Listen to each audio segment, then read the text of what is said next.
ছোটোবেলায় ভাবতাম মেহমানদের জন্যই বাসাটা গোছাবো, কালকে মেহমান আসবে বা ঈদ উপলক্ষে। আসলে বাসাটা কি মেহমানের না আমার? তো এটা পরিষ্কার করার রেগুলারের দায়িত্বটা কার? আপনারাই বলেন। হ্যালো এভরিওয়ান, আসসালামু আলাইকুম। It's me Iqra Khan. Welcome to my channel Iqra Khan official. পরিষ্কার পরিচ্ছন্ন থাকাটা হচ্ছে ইমানের অঙ্গ। দিন যত যাচ্ছে তত আমার মনে হয় যে নিজেদের ঘরটা নিজেদের ক্লিন করা উচিত। আমি রোজ সকালে ঘুম থেকে উঠি, আর প্রত্যেক দিন পরিষ্কার না করলে কেন জানি না ভালো লাগা কাজ করে না। Trust me or not guys, একটা সময় ছিল যে আমি নিজে খেতে চাইতাম না, কারণ প্লেটটা ধুইতে হবে এই ভয়ে কাজ করতাম না, যে তা কিন্তু না। দিন যত যাচ্ছে আমার মনে হয় আমার কাজের প্রেশারটা তত বাড়ছে। আমি একদিন ক্লিন না করে থাকতে পারতেছি না, আমার একটা অদ্ভুত অশান্তি কাজ করে। যেমন আমি রোজ ঘুম থেকে ওঠার পরে বেডটাকে অর্গানাইজ করে রাখি, তারপরে আমি ডাইনিং টেবিলটা ক্লিন করি, ফ্রিজের উপরের পার্টটা মুছি, ওয়াশিং মেশিনের উপরে মুছি। যেহেতু ফার্নিচারগুলো জানালা খোলা থাকে, আমরা 10th ফ্লোরে থাকি বা 10th ফ্লোর বা হোয়াট এভার, নিচের তলা, ডাস্ট তো আসেই। তো এইগুলো আমি রেগুলারই পরিষ্কার করি। ধরেন কেউ যদি বাসায় আপনাকে হেল্প করে তাহলে এই জিনিসটা আরও ভালো হয়। একা একা তো করা যায় না, তাই আমার মনে হয় প্রত্যেকটা ফ্যামিলি মেম্বার্স যদি নিজের দায়িত্ব ভাগ করে নেয়। যেমন আমি ইব্রাহিমকে বলছি, ইব্রাহিম তুমি টেবিলটা আর সোফাটা অ্যান্ড ড্রয়িং রুমে যে টেবিলটা আছে এটাকে ক্লিন করবা ক্লিনজার দিয়ে, ঠিক আছে? আর মদিনাকে বলছি যে মদিনা তুমি রুম টুম ঝাড়ু দিবা, আর যে যার রুম থেকে ঘুম থেকে ওঠার পরে বেডটাকে ক্লিন রাখবা।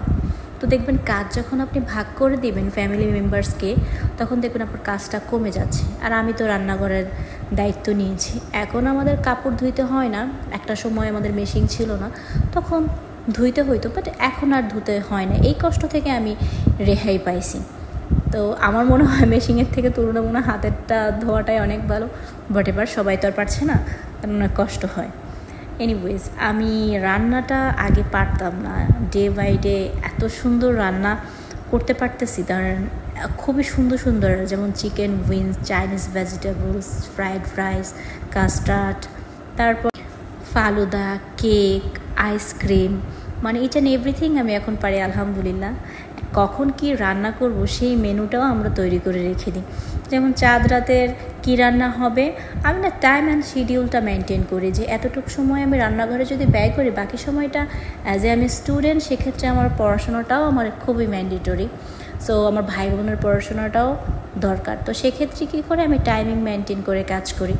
আর একদিন ক্লিন না থাকলে সেই দিন আমার দিকে একদম তাকানো যায় না। আমি বাহির থেকে আসি, এসে আমি বোরকাটাও খুলি না, আগে জুতোটাকে শেলফে সেট করে রাখি, দেন আমার শক্সটাকে খুলে জুতার আলমারিতে রেখে দিই। তারপরে হচ্ছে ব্যাগের থেকে যা যা আছে ভার্সিটি বা হোয়াট এভার, আমি যদি বাইরে যাই ওগুলো এনে রেখে দিই। কাপড় চোপড় সবগুলো অর্গানাইজ করে রাখি। ইভেন তো আমি বাজারে গেলে বাজারের জিনিসগুলো পর্যন্ত এনে ফ্রেশ করে ধুয়ে সেটা রেফ্রিজারেটর করি।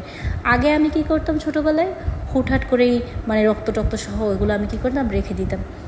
আসলে বড় হওয়ার সাথে সাথে মনে হয় মানুষের ক্লিননেসটা চলে আসে, আর নয়তো বা ছোটোবেলা থেকে যাদের অভ্যাস তারা এই কাজগুলো করতে অনেক পছন্দ করে।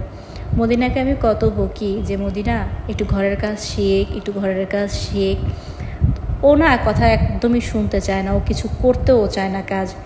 তা আমি মনে মনে বলি, হাতি যখন কাদায় পড়বে তখন সব কিছুই করবে। একটা সময় তো আমি কাজও করতাম না, আর এখন ট্রাস্ট মি আর নট, আমি আমাকে বলে বলছি না, মাশাল্লাহ আমি যে ধরনের কাজগুলো এখন পারি, আমি মনে করি একটা পাক্কা গিন্নির মতো। বাহির, ঘর, স্টাডি। আমি কিন্তু ইন্টারের স্টুডেন্টও নয়, অনার্স 4th ইয়ারের কাছাকাছি, সেক্ষেত্রে পড়ার প্রেশারটাও আমার অনেক বেশি। অ্যান্ড গাইজ, ভিডিওটা ভালো লাগলে like, comment, share and subscribe please. আর অবশ্যই ঘরটা পরিষ্কার রাখবেন, দেখবেন আপনি অনেক শান্তি পাবেন। Trust me or not. So bye everyone, ভিডিওটা এই পর্যন্তই।